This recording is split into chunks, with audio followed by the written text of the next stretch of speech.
Hello everyone, how are you doing? This is MD Tech here with another quick tutorial. In today's tutorial, I'm going to show you guys how to enable or disable notifications if there are any issues pertaining to connecting USB devices to your Windows 11 computer. So this should hopefully be a pretty straightforward process, and without further ado, let's go ahead and jump right into it. So all you have to do is right click on the start icon and select settings.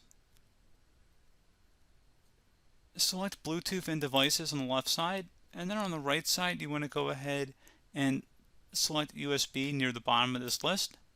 Where it says connecting notifications, show notifications if there are any issues connecting to a USB device. You can either turn that on or off depending on your preference, and that's about it. So pretty straightforward process, guys. Do hope I was able to help you out, and I do look forward to catching you all in the next tutorial. Goodbye.